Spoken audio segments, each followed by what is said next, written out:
What's up, everybody? It's your girl Keisha. Put your phone down podcast. Ladies and gentlemen, I have somebody on here that has a wonderful and phenomenal story about resilience and about overcoming or just trying to overcome. Now, this is something special to me because it's Pisces season as well. So we go celebrate a few special Pisces with us, but whenever I do an intro, I give my flowers. And this is just something I've been looking forward to. I finally got her on here. This is not her thing. So I'm going to make sure she get her flowers on this episode. I got my girl Carla on here who is probably one of the most courageous people that I know. And outside of her being courageous, she is just 100% a solid friend. She is there for you, even if times she is not there for herself. And that makes you selfless in any type of way. When I tell you you need something, she is going to be right there within a blink of an eye. She is awesome and she is the friend that everybody wants to have. I love her family as well. Beautiful family inside and out. This family bands together like no other. And if you don't know Carla, Carla is related to half of everybody, okay? Gary, Chicago, you name it, that's where her family is located. But outside of that, Carla is filled with love. Okay. The minute she's going to come around, she gonna be nosy. Okay. But the minute she come around, you gonna feel that she wants to help. And that's who she is from the top of her head to the bottom of her feet. She just wants to help. And so without further ado, and it's gonna be more flowers given unto you. But I don't want to just wear everybody's ear out. I know your time is very important. Put your phone down, podcast listeners. I want for you to number one, wish my homegirl her happy birthday is coming tomorrow and lift her up and encourage her as we walk through this journey of Carla Cooper and the people that she loves who are not physically here, but I know we feel them around every step of the way. So, Carla, welcome to Put Your Phone Down podcast. Well, thank you, Keisha. Um, Hello, everyone.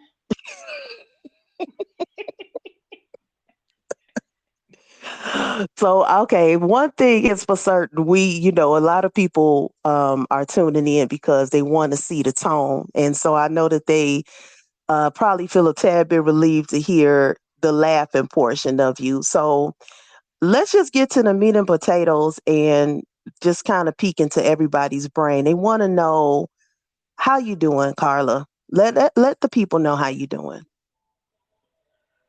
Well, a lot of times I'll say I'm fine. The Pisces in me wants to be fine all the time, but I have my good days, my bad days. Lately, it's been a lot of um, bad days going on, in my feelings, but I've been working through those. So you saying your feelings. And look, before we go any further, I also want the listeners to know Carla does not do well talking about herself. So when you hear those pauses, she ain't thinking about what she gonna say next. She's like, she done. So you just gotta hop on. But so when you That say ain't you always true though. sometimes it is because it's like, so we done talking, that's it. I'm the same way though. I'm built the same way. But when you say that you're working through, and you have your good days and bad days, can you paint a picture of what the good days look like for you? The good days for me is, feeling cheerful, want to be around family and friends. A lot of times, I kind of like stay in a shell. Um, as you know, if you want me to do something, you need to tell me like months in advance so I can plan in my head that I'm coming. So, you know, I'm kind of like, in my box sometimes. So, It's just I'm trying to come out of the box. It's sunny outside, so maybe I'll move around a little bit. That's hopeful, but that's the thing is like, we all know that sometimes you just got to take it day by day. You know what I'm saying? You can plan a whole day, and like you said, you gotta let Carla know, cause honey, listen, she goes let you know the day of she ain't feeling it, and you just gotta rock with it. So, what does the bad days when they creep up on you? What do the bad days look like for you? uh the bad days for me is um not wanting to get off the couch, watch TV all day or sleep. Um just just not wanting to be bothered with folks. Um and that's kind of strange for me because I'm a helper. Like, I like to help people if I can, or any way I can. But it gets kind of rough sometimes. Trying to sort through my feelings and everything. But yeah. Yeah. So we go put a pin in the bad days, because real talk, I think what you just painted was a picture that everybody can relate to. The sometimes laying in bed a little bit longer, or to just put on that happy face. A lot of the times me and you talk about that happy face where, depression, we it doesn't have a look. On social media, I could assume you having the best, you living your best life, because you were trained from children, as we take a picture, put that big smile on, say cheese. But inside, we don't know what a person is going through. And so what you just expressed is what I feel a lot of people identify with. And so we go roll into the family aspect. And I know you said, you get out with your family. Again, I love your family. Seriously. They embraced me. We laugh, we talk. Your family has been very, very instrumental, and I love how y'all love on one another. So shout out to both sides of your family, for being with you. And so, in blending in the family, here comes the drum roll portion, of me handing out flowers to everybody who means or meant anything to you. And so we're going to talk about, and I know you told me her name yesterday, but I know I'm going to mess it up because I kept messing it up yesterday. But we want to first extend the rose to your grandmother. And, you know, I want you to tell people what she meant to you, your grandmother, who is no longer here, but of course played a very instrumental part. So, what did she mean to you? Well, my grandmother, her name is Arminta. Um, she was a great part to my childhood. When she used to drive, she'll come pick me up, and even if I had relatives over, she'll pick them up too, and we'll go to Dairy Queen, go to church, different things like that. My grandmother was a interesting person. She would love to make you laugh. She used to pop out her dentures and just to have you cracking up or whatever, just to make fun and everything. Um, she was my first beautician. My grandmother was a beautician, so when I was a kid, I was always at her beauty shop, which was in her home. Um, she was a nice lady, but it's so funny, like my family members when they talk about, they call her mint, and I didn't know they used to call her two toting gun Mensa, something like that.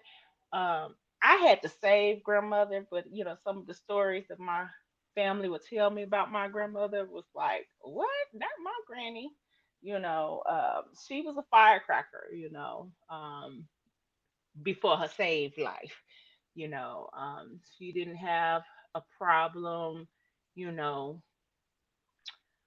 facing anybody, whether it's a thief or a bully or whatever. She ain't afraid of no one. But yeah, she was my heart, and it was she's she was just like breath of fresh air, as far as like, being around her. She was always the one who would bring me around my Gates family, because I'm related to the Gates, so it's like a whole slew of them. I call it the Gates clan. So um, I can remember going to family reunions with her, and just going to different family functions and picnics and stuff like that. But yeah, so unfortunately, she um, passed away. I was around probably like 98 or so, maybe I want to say 90, because I remember I was in college when my grandmother had a stroke, and I came home after that to kind of help my mom with her and everything. So I want to say it had to be between, um, it had to be sometime after, I want to say 97, 98 or so. Yeah, it was around that time because around that time. Now, okay, I'm gonna give people some backstory of our friendship. Okay, now I know I'm going backwards, but I got to. Okay, now let me tell people who are still listening. I love Carla dearly now. Okay, now I will say now. I'm Don't not judge me being because of a high school. I am okay. Now, one thing that I try heavy not to do is to be like, oh, it's because you a Pisces, and no, but this stuff is true. So Carla is more vocal. I am more internal. You go catch mine later on, but it's not gonna be straight out, right? So how we met was in high school. I decided I wanted to arch my eyebrows, honey. It was something new. So I was like, all right, now let me try. So I thought I did okay. I had hyped myself up enough to believe that one thin eyebrow and the other one was thick was okay. I made peace with it, okay? So Carla, who did not know me, she knew people that I knew, but we wasn't friends like that, decided to get out of line in high school now. Now we waiting for the pizza and the fries. She decides to step out of line as I'm eating by Fries with myself. gravy. What did I say? Fries and what I No, say? you said pizza and fries. I said, yeah, with the Oh, gravy yeah, on the it. gravy. Right. She decides to get out of line.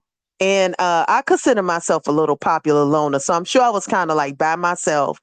And she decides to come up and was like, girl, what happened to your little eyebrows? You got one thinner than the other. And I was like, who are you? Because I don't like you. Like, why you keep coming over here pointing out different things? But fast forward, when you went to college, I do remember around that time because, that was pretty much freedom papers for you, having a good time, being around friends and family. You get a phone call that pretty much did shift your life for the most part. Um, Losing your grandmother, allow for you to kind of stay here, in Gary and, pretty much live your life here. So once she passed, that was in the 90s around, yeah, like you said, 97, 98, because that's when we started hanging pretty tough. You used to do the popover method, and I'm like, sis, I don't do all that. Don't be popping over. You call first because, honey, I used to look out my window. I'm like, no, she gonna learn to call, okay? But um, so after she passed, we have some other roses to give out. I know that had to, of course, hit the family hard because she really did sound like she was all the way live. But we got we got a Pisces that was another person that was no punk, okay? And we want to celebrate her as well. Mama Bev. Now, this is, your mom, your best friend, your ride or die, and also a true Pisces, honey. So we have to give in honor of Pisces season. We just go let Bev have the floor. I want you to tell people about Mama. Okay, let's talk about Mama. Ooh, well, try not to get choked up, but my mom, she has always been, she's been a mother, so not like, I ain't gonna say she was like my best friend, but I was her ride or die. She take me shopping. I'm in the seat with her and everything. Um, my mother was very smart. Um, she can figure out just about anything at any moment. Um, and she she was just like, a breath of fresh air, as far as like, her wit, her her ability to maneuver things, um, her ability to um, you know, make you laugh, organize stuff, cook, all of that. That was my mom. She was like, um, a, a great example of everything. She was very resilient. She um, would do just about anything for anybody. So um, it was just, she was my mama. It was like she was my first girlfriend in the world. Mhm. I ain't gonna say she was my first best best friend. She was my girlfriend. Like she was the girl that, Mhm. let's go, let's do this, let's go to let's go to um the mall and just shop and do all that kind of stuff. Yeah.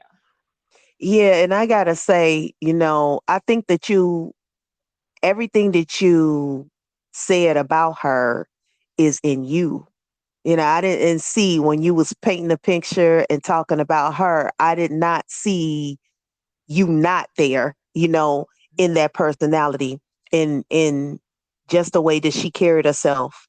It's definitely you adopted that, so don't think for a second that the person that you described is not you, because you picked up along. You definitely are the one that can figure it out quickly. Anything you be like, no, give me a second, this is what you do, and I'm like, damn, you whipped that Well, up, it wasn't even your issue.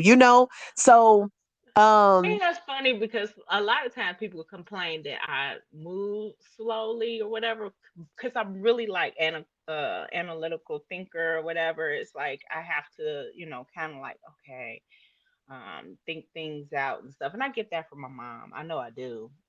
yeah, And my dad as well, because yeah, he was a mechanical thinker. And my mother and was a that's different the type thing. of thinker. That's the thing. I do want to shed a tad bit more light on your mom before we move on to another Pisces. Um, is it? It's been how many years since she has been gone? It's been. Ooh. It's been at least 6 years now. This will be the seventh year. Um, it was very hard for me. Um, like I tell everybody, my mother always seemed like a superwoman. Um, she gave me a false sense of security as far as like her, being very resilient. So when I lost her in 2017, I was taken back. I was really taken back with her, because Um, my mother have had all kinds of surgeries, procedures done, and she was just like the bounce back queen.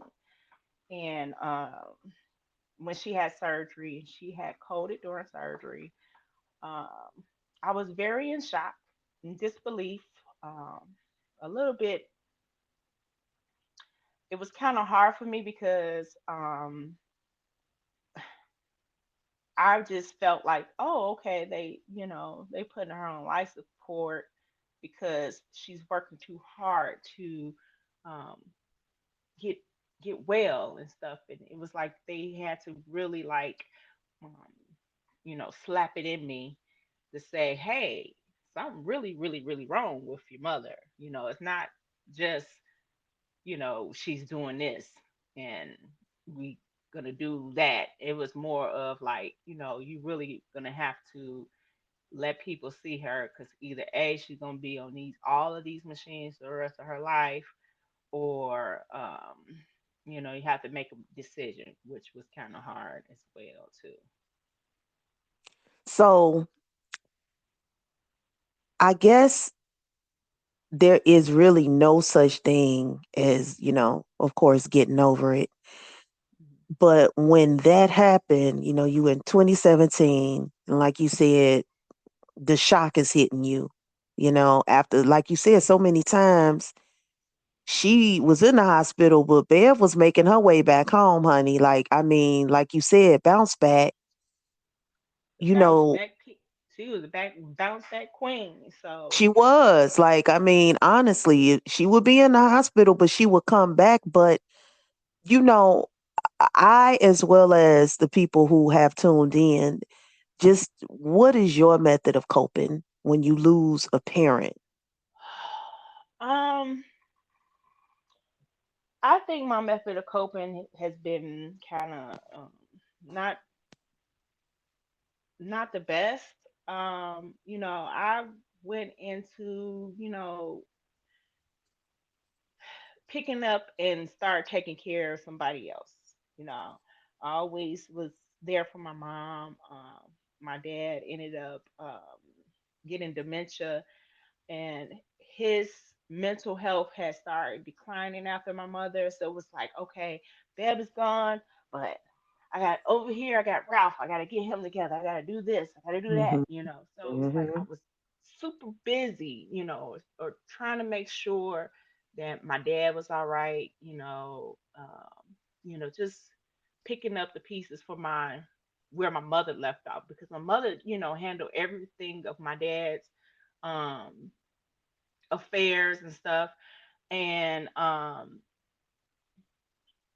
I was, you know, just kind of like just waiting, to get a normalcy back. But it was like, no, but to get rid of what I felt in my heart of what I was going through, I would turn around and um, just pick up the pieces and just like, okay, I gotta do this, I gotta do that, I gotta do that for my dad. And so, yeah, I was just trying to stay busy. Yeah, and you're right. It was like back to back. I remember when you pointed it out. Um, you know, you said it, and you was like, I think, and I was like, maybe not. You like, no, this is what I think, and it was like immediate. So before we go any further, you might make a history as well, Carla. We pushing on almost 24 minutes. We're going to have to stretch this if you got time to make this a part two because we got a few more people that we need to give our flowers to.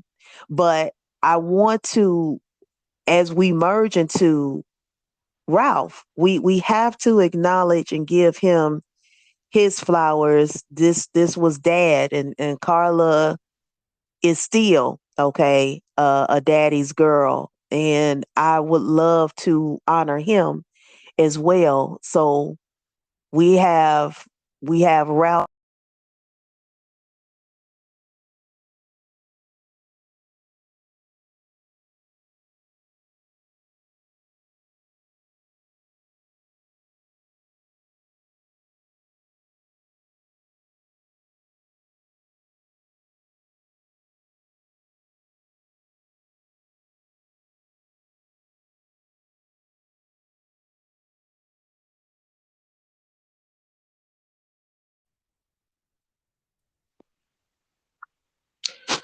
All right, honey. Cause look, one thing I can tell you for certain, when we reach a certain time frame, baby, either I'm gonna hang up or this thing will too. But we just gonna keep it trucking. This is part two, and this is where we get to, a father's love, and hand him his flowers. Let's talk about who your dad was to you. Uh, so my dad was Mr. Fix It Man. So with him, he was the type of person that you know wanted to make you laugh. He wanted to make you giggle. He definitely was the type of person who, um, you know, he was. I ain't gonna say woman pleaser, but he pleased me and my mother. Like he would make sure that we was straight. Like he'll take us to, whatever appointment, pick us up, drop us off. He was our personal chauffeur, so to speak. So, um, yeah, he was all of that. Yeah, very much so that. So with, you know, the losing him, and that hasn't been too long ago, No. Um, and it's like you said, in dealing with the loss of one parent, you trying to wrap your head around that. And then here comes, as some might call them pops, taking a turn. So what's your coping with that? How you doing with that? Uh, my dad was a little bit different. My mother was like a shock death. It was kind of like, I wasn't expecting his death. I mean, her death. But with my mom, my dad was, um, had dementia, and um, he was,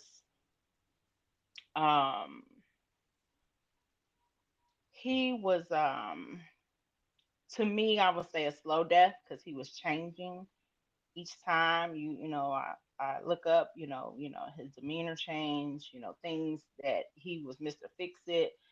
Um, he would, he wouldn't do anymore. So it was kind of, very hard for me to kind of adjust to that because it was more of, the same things that um it was very hard because he changed. He definitely changed. And it was like I was seeing it every day, his motor skills changing and everything like that. So it was kind of hard for me, because I was trying to, take care of him, make sure everything is okay with him and everything. So yeah, uh, that was kind of hard. Too. Yeah. I, Behind that, I know I had suffered a little bit of being, a little bit more depressed because at that point I had the realization that they're both gone and I didn't have no one else to focus on a little bit. hmm and by like you said, you a helper, which means caretaker. You know what I'm saying? Let me see who I can help out. Let me see who can smile. Let me see who I can make laugh. That's Carla. And so without those components that you grew up with, raised you, we talk about a clip that you showed me that I want to bring to people's attention because this comedian was being real. He was being transparent. I don't care how he tried to make a joke out of it, but Dion Cole talks about the loss of his mom. And I want us to dive into that a tad bit. When you really don't know your identity after losing a parent, you know, or just a loved one in general. It doesn't have to even be a parent, it can be, a loved one. And you said that you identified with that. So, I want to touch on that a tad bit. When you don't really know who you are after being a caretaker. um so the biggest part with that is that I always was, you know, kind of somewhat taking care of somebody or whatever. And so to lose, my parents, my grandmother, and all of that kind of stuff, it was like, this is my new norm. Like, what is going on? Like, you know, uh, I don't know what I need to do. It's just like, it was so strange. And I had gotten into a very deep depression. I wasn't really eating. I was losing significant weight. I wasn't really taking care of myself, all of that. And it was kind of hard to kind of like find a new norm, um, which I'm still working on that. So I can't say that I'm 100% there with finding my new norm, but I'm trying to, work better in doing that kind of stuff. So yeah, so it was, you know, uh, it was very hard to kind of like, work through how I was feeling, my emotions that I was having, and just trying to be on the outward, I'm okay, which, I would make it seem like, oh yeah, I'm okay, yeah, I'm fine, and really I wasn't. Really, I was not. I was not okay at all. I wonder why we do that. You know what I'm saying? Like when we know we not, I think it taps into something that we talked about a little yesterday. Mhm. Um, Feeling as though basically the feeling misunderstood. You know what I'm saying? Like Mhm. you can say how you feel, but sometimes, whether people know it or not, um, when they can say, "Oh, but you got this going on, so don't worry about it," and you like, "Look, I just pretty much that was a cry for help, okay?" Mhm. And now I'm trained to say I'm doing okay because you've kind of showed me that whatever I shared with you is it should be like, oh, well, okay, look, you should be fine now. You should be over it now. You know what I'm saying? So I wonder, is that why we say okay? Well, why did you say okay when somebody asked how you was doing and you wasn't? um, it's hard for me to accept help, you know. And so I feel like if I tell them I'm okay, then, no one's going to be trying to help me. And, the bad part about that, I probably really needed the help. And it's making me, to the point where it was hard to, you know,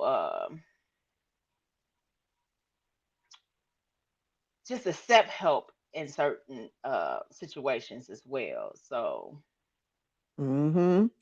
Two peas in a pod, friend. You know that's how we are. Like, it's like I don't know. I identify with that so much. You need the help, but it's something in us that's wired to be like, I'm good, I'm okay. It's the suffering in silence, man. You know what I'm saying? Like we don't sign up for it, but I do think it's some people that's wired like that. Um, since I don't want to go over time because this wasn't planned, the part two wasn't planned. I still want to acknowledge, I threw in the word friend when I was talking about you. And we have to definitely acknowledge, honey. Um, since it's Pisces season, why not? This young lady who is no longer here, but man, I feel her spirit is so strong that she ain't gonna have it no other way. You go feel it no matter what, whether you hear her voice, whether you hear the quick comeback she used to have. I am talking about no other than Miss Nicole Jones, right? Who was bestie. And although she not here, I want to give her flowers. So let's talk about Nicole. Miss Nicole kind of was real straight to the point, baby. She gonna let you know what it is and keep it going. She always stay fly. And I just kind of want you to tell people about who Nicole was to you.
Because, girl, look, one thing about me is I'm going to keep going whether I have technical difficulties or not, because that's just the way that it goes.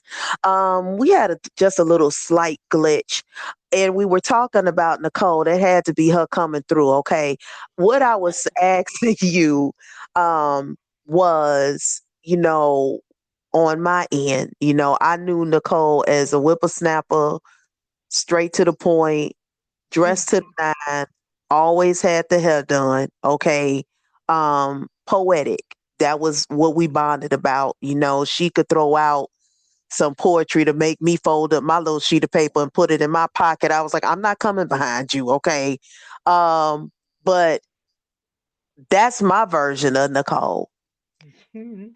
Okay. What Yeah, was so your version of Nicole?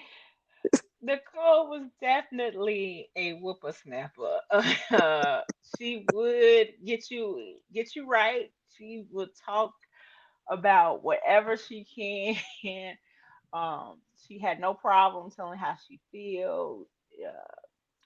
She could be quite, mean, and she could be quite kind in the same, sense. But she was a good friend.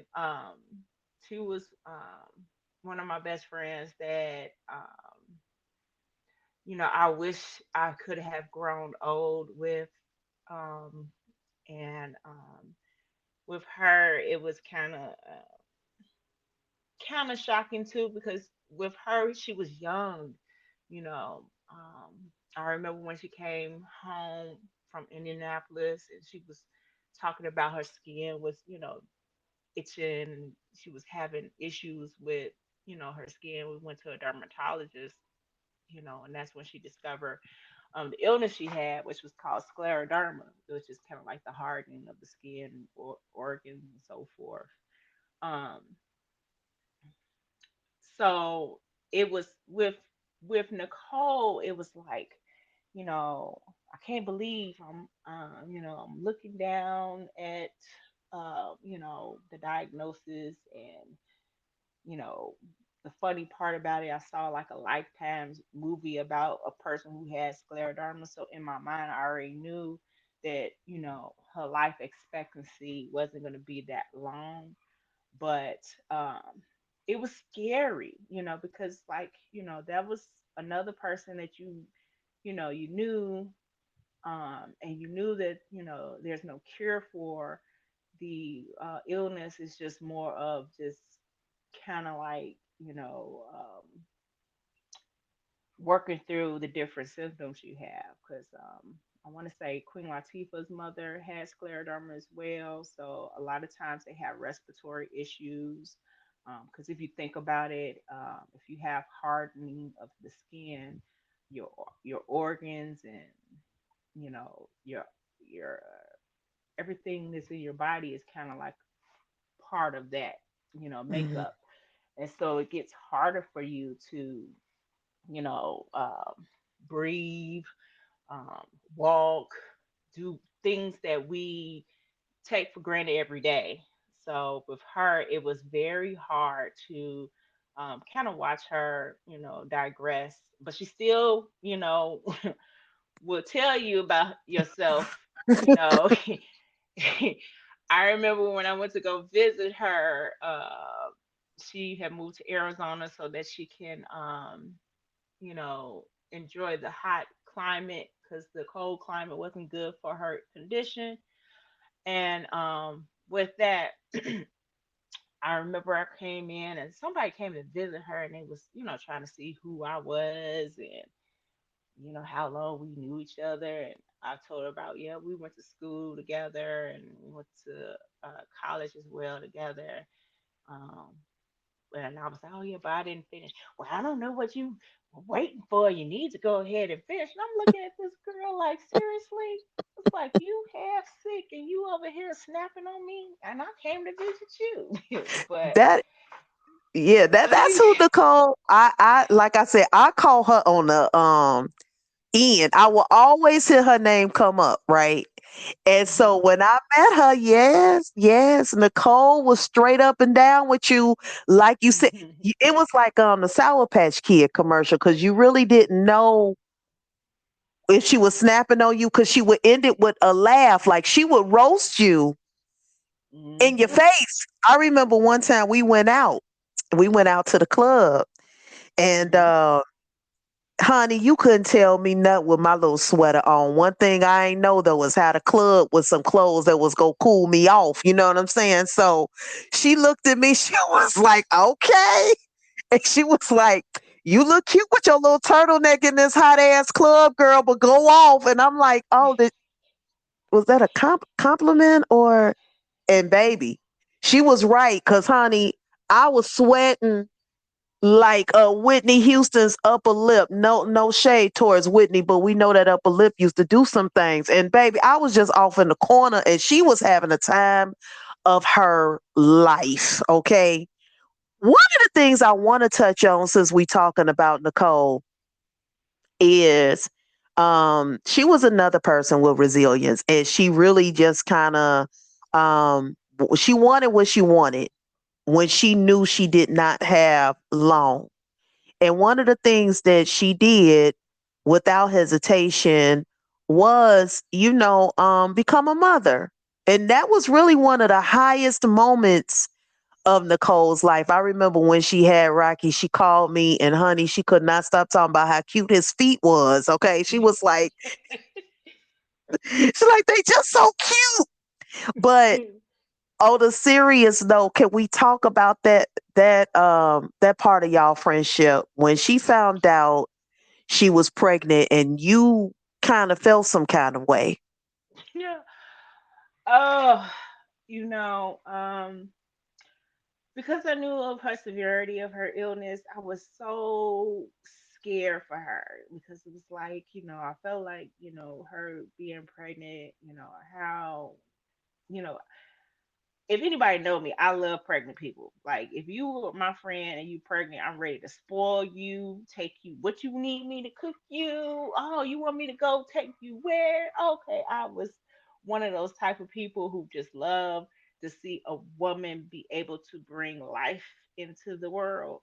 And with Nicole, it was like I was so scared for her because, back in the old days, you being pregnant is kind of like you being on your deathbed because, they didn't have all the advanced things that people have nowadays. You can really, go in and give birth and die on the table and that kind of stuff. And so I was so worried for her.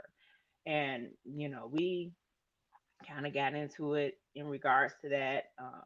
You know, her, having the baby, and she was adamant because she wanted to leave something on this earth, because she knew she was leaving. And she had Rocky, um, and she, like you said, was just so excited to be a mom. She was, it's so funny because her and her sister had a baby first, and um then Nicole later on had Rocky. So they were around the same age. But it's so funny. Nicole's nephew was born on her birthday, and like she was so excited, like, oh, this is my baby, this, that, and the third. And when she became a mother, I know that that was probably her greatest achievement that she had. And I remember when she was kind of in her last days, she just was like, I wish I could just take him with me. But she knew she had to leave him here and everything. But it was kind of sad. And he's 21, I think now. I Mm, just recently actually recently FaceTime him and Nicole's sister, and it was good to just see him physically, have a conversation with him, and it was quite interesting because it's like I'm looking at him, and I was like, man, he got Nicole's eyebrows. I was like, oh my goodness, but it's just weird, and it's you know. The hard part with that is that we can't pick up the phone and just do what friends do and you know say, hey, I'm what you doing today, and all the different milestone birthdays that go come and go. It just kind of makes it sad. Yeah. yeah. Well, one thing for certain, we can, you and I can say you was there from beginning to the end. Like you went down there to Arizona, spent time with her, and while you were there just hanging out, that's when she decided, to transition. So, you know, It's the weirdest part with her. People say, sometimes, people die because they wait to see somebody, or they're not gonna die until they wait to see somebody, or something to that extent. I truly felt like Nicole was one of those because I stayed with her for a full week. And the night before I was leaving, I went in her room, and she was very lethargic at that time. I was like, "Hey, Nikki, I'm glad, I love you. I'm gonna be going home tomorrow. I really love and care for you and everything." And that morning, I woke up to go to, I was getting, waking up to leave that day, and she was gone, like mm, mm, literally gone. And that was kind of hard too because you're trying to stay strong around her grandmother, her son at the time, calling her sisters, talking to them. But I that was kind of a hard thing too to go through as well. Yeah. So a lot of those instances, you know, kind of affect, me from time to time because a lot of times the things that I go through, or you want to just talk to certain people and you can't. It's hard. Yeah, yeah. very hard. And this is why, I'm telling people at the beginning, I used all these words to describe you because, honey, let me tell you, I know you going through, but somebody needed to hear this. Number one. Number two, I do feel like a large portion of people would have been checked out. I don't care in how they checked out. I'm sure then losing these amount of people back to back like that is the mental can only take so much. So we've handed out some flowers to grandma, mama, dad, best friend. And now we got brother Dion, you know, big brother. I know a few times you put him in certain things that you put on Facebook as a hero, just there. And Dion just made his transition, and we cannot in this without handing him his flowers in how how Dion impacted your life as a big brother. Oh, so Dion, me and my brother, about 11, almost 12 years apart. So a lot of times people will think that I was the only child because he was like a stealth. He was just, in silence. He went to Morehouse College when I was probably, like, I think, the second grade or something. So a lot of times he was in Atlanta, so he wasn't around and everything. But he was always that big brother who, you know, thought he was the coolest thing ever. Um, I thought he was cool because he was the one who would send me rap tapes, like, the DOC and Dr. Dre and all of them. Um, he would send me not CDs, he would send me cassettes back then when he was in college. So he was the big brother. He was always there for me. Even if I was going through stuff, he would be the one like, come on now, see, you could do X, Y, and Z. And uh, he was the one who just kind of like, was like, uh just tell it like it is. He was kind of similar to my mom a little bit because a lot of times they kind of thought alike. They don't, take too much stuff, and they you know, um, don't let things really bother them too much. They both was I would say, the mathematical geniuses in the family because my mother and my brother loved numbers, so they was numbers people. So with him, he had a stroke in his 40s, like his late 40s, and he was still around and everything. And um he was still, even though he had paralysis on one side, he was still able to be, independent and stuff with, himself. Still can deal with his finances and everything. He was very independent. But for him, for me, he was like my hero because it's like he was very determined. You know, he never showed me that he suffered, even though I know he probably was suffering. Um,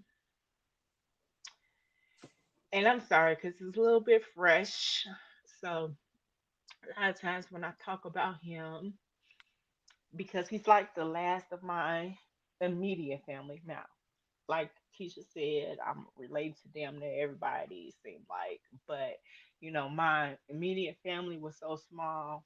So um,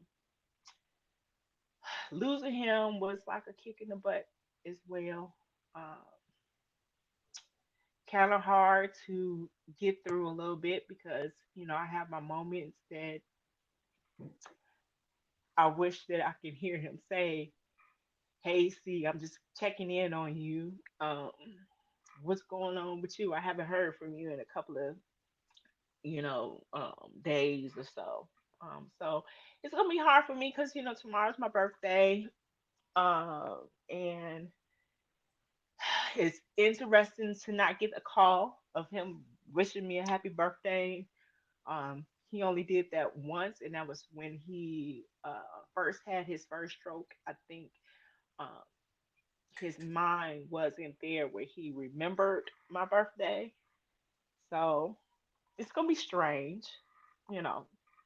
It's gonna be strange, but I'm gonna try to get through it. So one thing I'm gonna say is, you know, I truly admire you, and it's not your strength at all. This is nothing but the God in you. You, the God in you that tells you to keep pushing, the God in you that wakes you up every morning and tell you to keep going. And I know that this has been hard, and that's why I appreciate you for saying, okay, I'll do this. Because although you have one voice, whoever this reaches at whatever time, they go want to hear it. They're going to need to hear it. You don't know who you saving because who we talked about was family. And it's just as you stated, it's the immediate family. It's the ones that you wake up to and you can call. And now, as you stated, okay, this is your first birthday, but we go make sure that we say as many prayers to keep you going and uplifted because it's rough and it's hard. But we know that just by you being on this podcast, you served a purpose. So if there's anything you want to tell the listeners, the things that you're doing, how they can keep up with you, because you said stealth, baby. When you was talking about Dion, you can disappear too, baby. Everybody don't know. Carla get on social media maybe 3-4 times, and that's it. I ain't mad at her though. But in wrapping up, I want to say I love you and I want to thank you so much for being a very intricate part of my life. I know we have get into it moments, not more than you and my sister. I will say that much, okay? Look, y'all should have been sisters.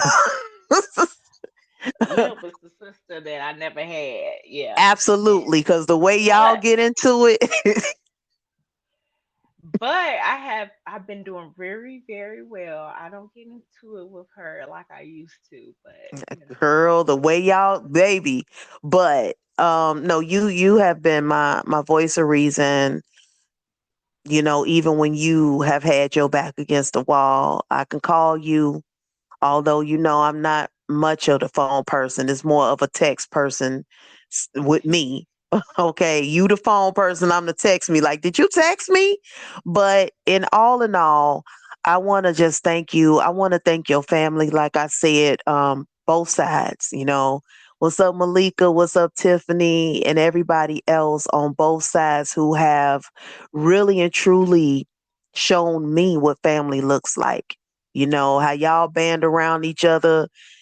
Neither one of the people I mentioned, Tiffany or Malika, I know punks, baby. Run up and get done up, baby. They got the mouth, and Tiffany will hold it down some type of way. But baby, let me let you know, you come from a strong line of very strong people. And I want to know if it's anything you want to say to anybody listening before we wrap up. well, um, you know, dealing with grief, depression, you're not alone. You definitely need to talk to people. Um, I had started doing therapy because it was getting too much for me to hold in.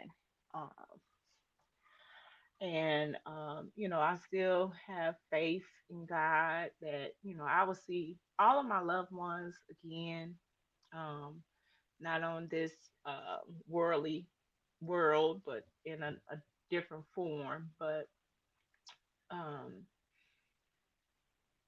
you have to kind of try to live for them, and that's something that I'm working my best to do, because sometimes I find myself I'm not living for them. I'm just here trying to find my way.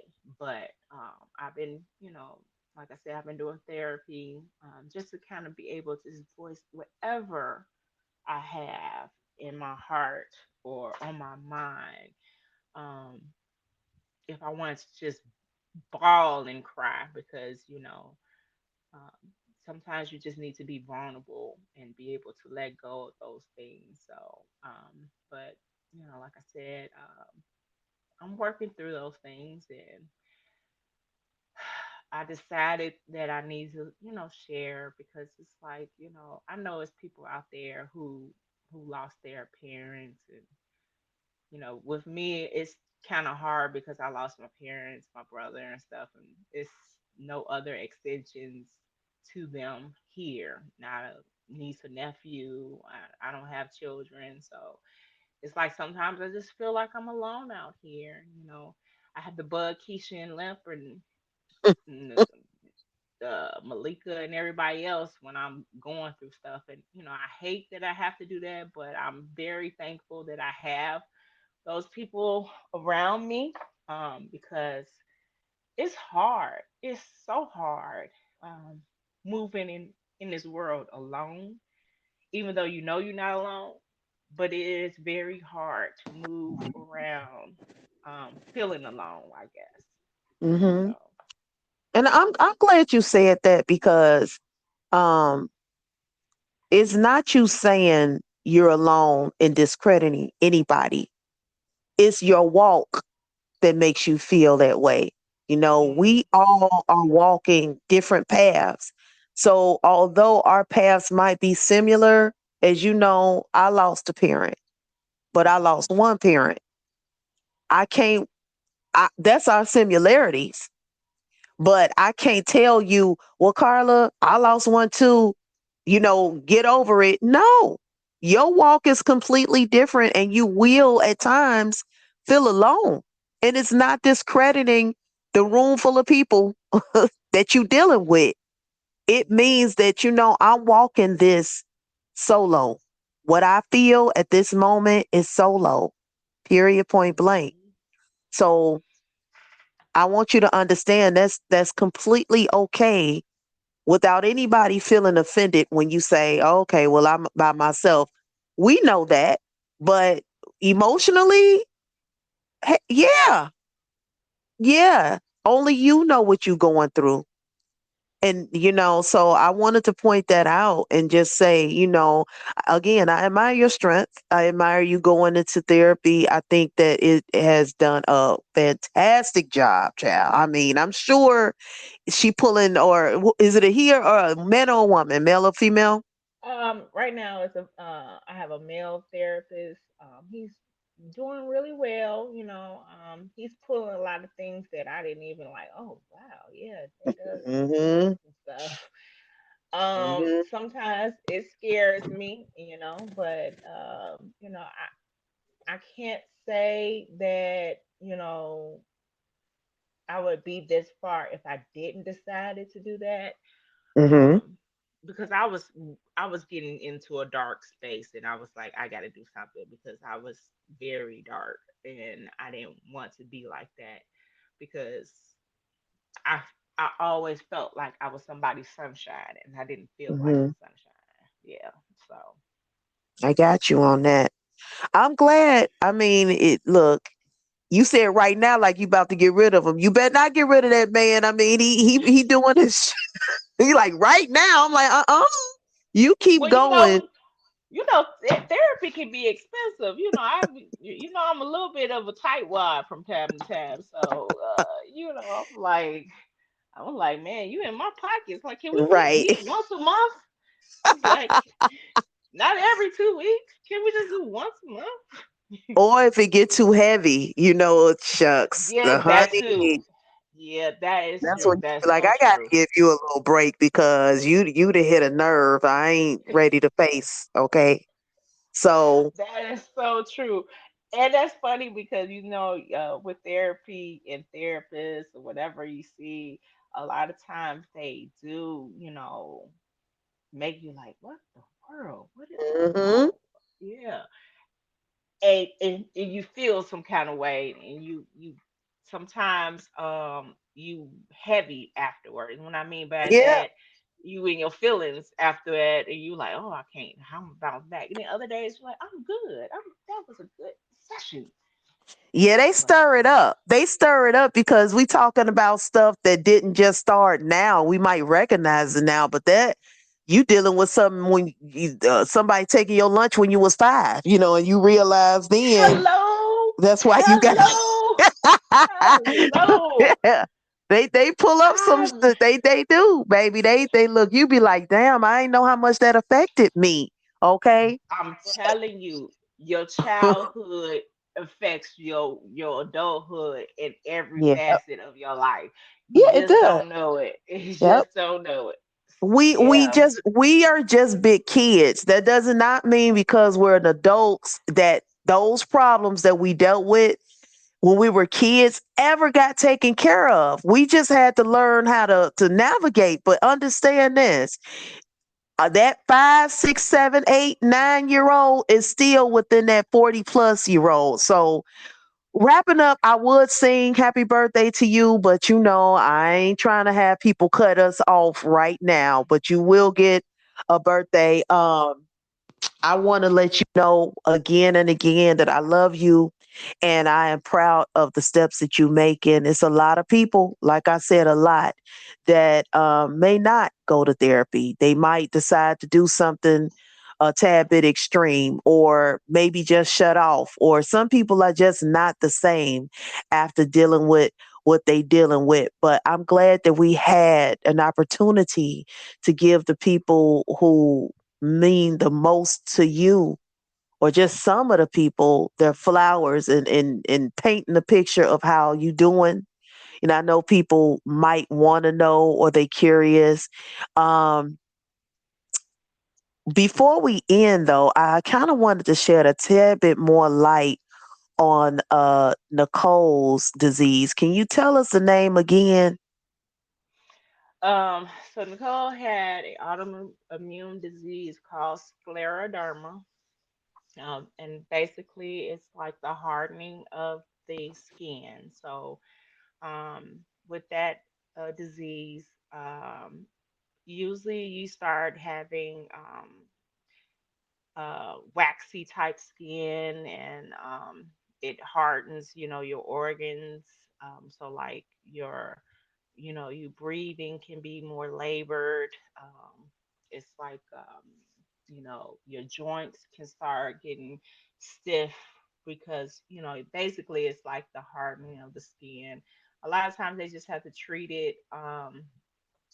the symptoms versus the disease. So, if someone is experiencing, digestion issues, they have to try to treat that. But eventually, it can affect, you know, um, their life. Hopefully, they'll come up with something that would, help lengthen people's lives for it. But it can come, in any age.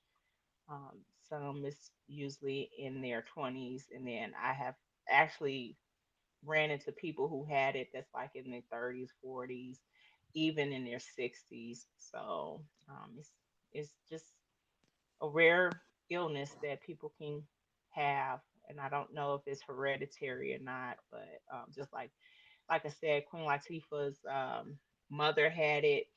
Um, so it's not like a very popular disease, but it's out there. Yeah.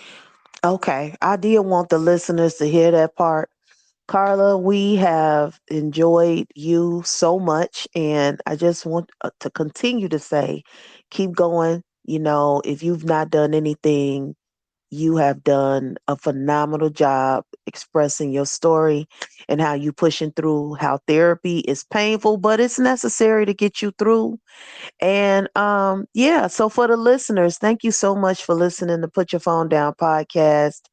I'm your host, Keisha, with my special guest, my sister, Carla Cooper. Share it, pass it around, because somebody is going to need to get fed by this food for thought. Thank y'all. And until the next time, be well.